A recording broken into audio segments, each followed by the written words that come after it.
Hello friends, GST के अंदर दो बहुत ही इंपॉर्टेंट जजमेंट आई हैं जो मैं आपके साथ इस वीडियो में शेयर करने वाली हूं। तो चलिए स्टार्ट कर लेते हैं वीडियो को। उससे पहले चैनल को ज़रूर सब्सक्राइब कर लीजिएगा ताकि सभी इंपॉर्टेंट अपडेट्स आपको मिलते रहें। तो दोस्तों वन बाय वन हम ये जजमेंट देखेंगे। इनकी कॉपीज़ मैं आपको डिस्क्रिप्शन बॉक्स में उनका लिंक प्रोवाइड करा दूंगी, आप वहाँ से उसे डाउनलोड कर सकते हैं। तो पहली जो हमारी है वो Gujarat authority of advance ruling की है।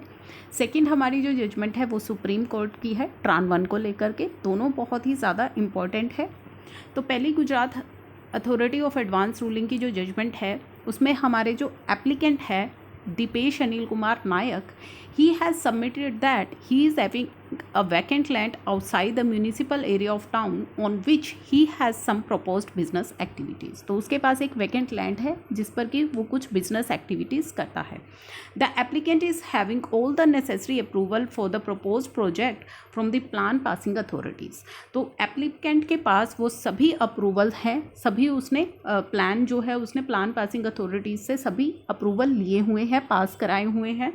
The applicant has further submitted that as per plan passing authority, the seller of land is required to develop the primary amenities like sewerage and drainage line। तो यहाँ पे जो plan passing authority है उसने seller को कहा है कि आपको ये सारी जो अमेनिटीज़ हैं, बेसिक अमेनिटीज़ हैं, ये आपको अपने लैंड पर प्रोवाइड करानी है। क्या क्या है? Sewerage, drainage line, water line, electricity line, land levelling for road, pipeline facility for drinking water, street lights, telephone line etcetera. तो इन सभी अमेनिटीज़ को जो है सेलर को उस पे लैंड पे प्रोवाइड कराना है।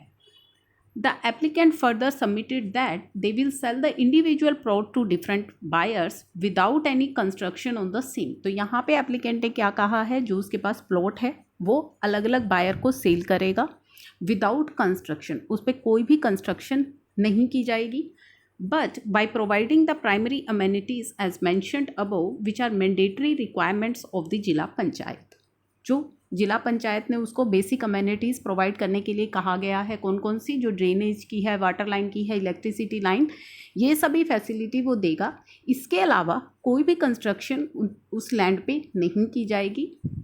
The applicant has sought an advance ruling in respect of the issue whether GST is applicable on sale of plot of land for which, as per the requirement of approved by respective authority, primary amenities such as drainage line, water line, electricity line, land leveling are to be provided by the applicant। तो उसने यहाँ पे एक advance ruling के लिए सीख की है। क्या की है कि क्या GST इस सेल ऑफ लैंड पर GST एप्लीकेबल होगा। जो सेल ऑफ लैंड वो विद अमेनिटीज़ आगे सेल कर रहा है, कौन सी अमेनिटीज़, जो उसको आपकी जो जिला पंचायत है उसने मैंडेटरली प्रोवाइड करने के लिए कहा हुआ है। The authority consisting of member Sanjay Saxena and Mohit Agarwal which affirmatively answering on the issue ruled that the activity of sale of developed land would be covered under the clause construction of complex intended for sale to buyer। So this activity is covered under construction service and GST is payable on the sale of developed plots in terms of CGST Act or rule in terms of CGST Act or rules and relevant notification issued for time to time। तो यहाँ पे उन्होंने ये कहा है कि ये जो आप सेल ऑफ लैंड कर रहे हैं ये कवर होती है construction of complex intended for sale to buyer के अंदर, यानी कि इसे माना गया है construction of complex.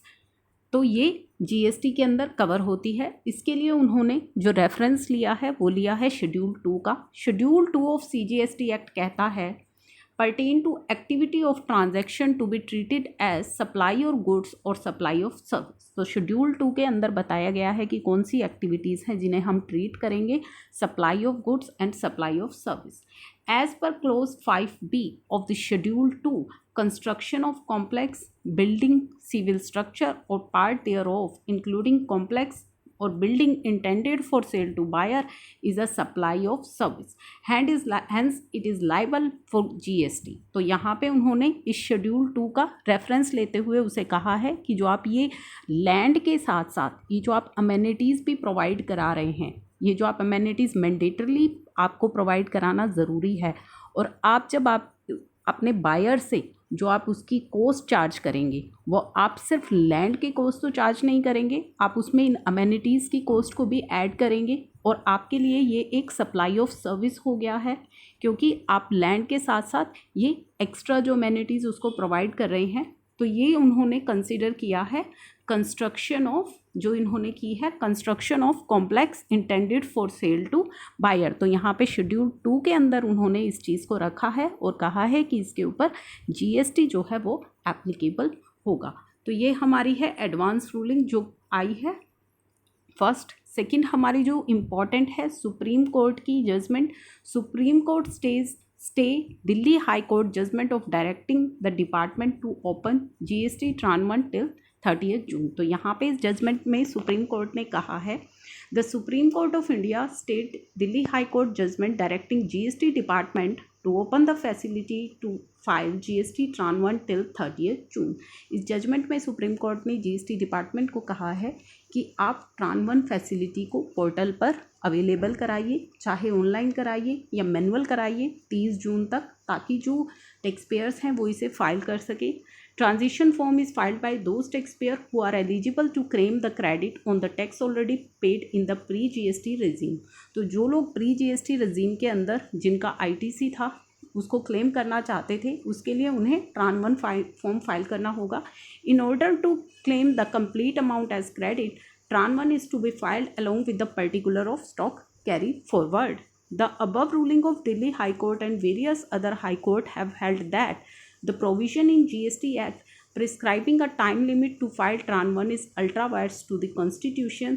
The court were of the view that transitory cases is a vested right and any time limit cannot be fixed to avail that right। तो काफ़ी सारी जजमेंट इससे रिलेटेड ऑलरेडी पास हो चुकी हैं, जहाँ पे उन्होंने ये कहा है कि जो टैक्स पेयर का वेस्टेड राइट है उसको आप नहीं छीन सकते और वहाँ पे ना ही आप कोई लिमिट लगा सकते हैं। The government in order to override the effect of this judgment, तो गवर्नमेंट ने उसके बाद अपनी सेक्शन 140 को अमेंड किया through finance act 2020 with retrospective amendment जो है डिपार्टमेंट लेकर के आया इन सभी जजमेंट के आने के बाद, जो कि 1 जुलाई 2017 से, और उन्होंने यहाँ पे टैक्स पेयर को अलाउ किया कि आप उस क्रेडिट को ले लीजिए।